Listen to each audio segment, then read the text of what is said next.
प्रधानमंत्री राजीव गांधी की हत्या के दोषी एजी पेरारीवलन को सुप्रीम कोर्ट से जमानत मिल गई है।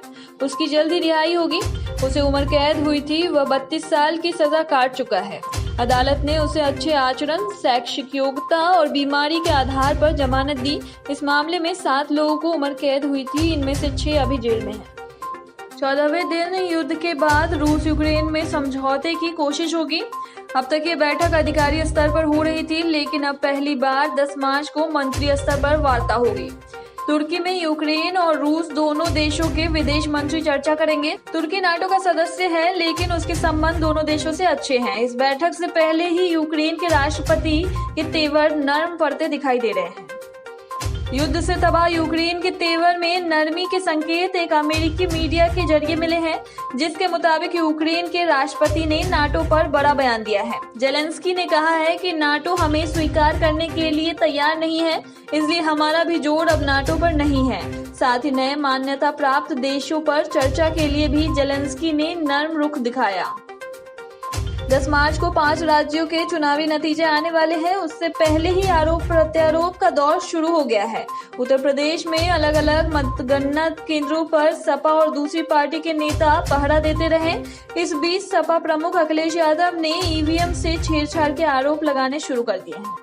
यूक्रेन के अलग अलग शहरों में जबरदस्त जंग जारी है। उधर खार्किव में अब तक की सबसे भीषण लड़ाई हो रही है। खार्किव के हमले में अब तक 170 लोगों की मौत हो चुकी है, जिसमें 5 बच्चे भी हैं। यहाँ अस्पताल में कई जख्मी बच्चों का इलाज हो रहा है। रूस यूक्रेन जंग में अमेरिका ने बड़ी कार्रवाई का ऐलान किया है।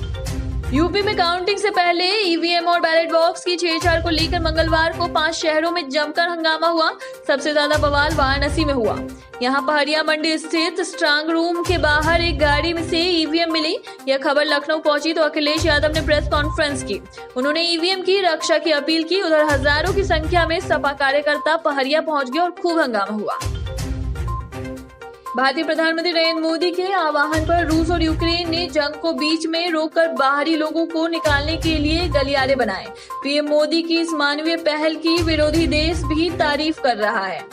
आसमा शफीक नाम की एक पाकिस्तानी युवती को भारतीय दल ने यूक्रेन से सुरक्षित निकाला।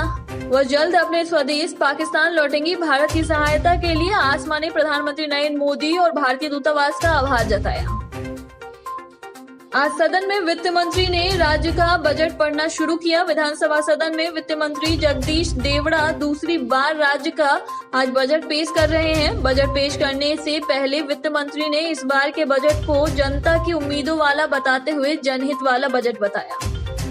भारत में कोरोना वायरस महामारी के मामले लगातार कम होते जा रहे हैं। नए केस 7,000 के आसपास आ रहे हैं। देश में बीते 24 घंटों में 4,575 लोगों की कोरोना वायरस रिपोर्ट पॉजिटिव आई है। आज पेट्रोल और डीजल की दाम में कोई बदलाव नहीं हुआ। राजधानी दिल्ली में पेट्रोल 95 रुपए लीटर है, जबकि मुंबई में 109 रुपए लीटर। आगामी दिनों में बढ़ सकते हैं वाहन ईंधन के दाम। चुनाव खत्म होने के बाद महंगाई पर असर।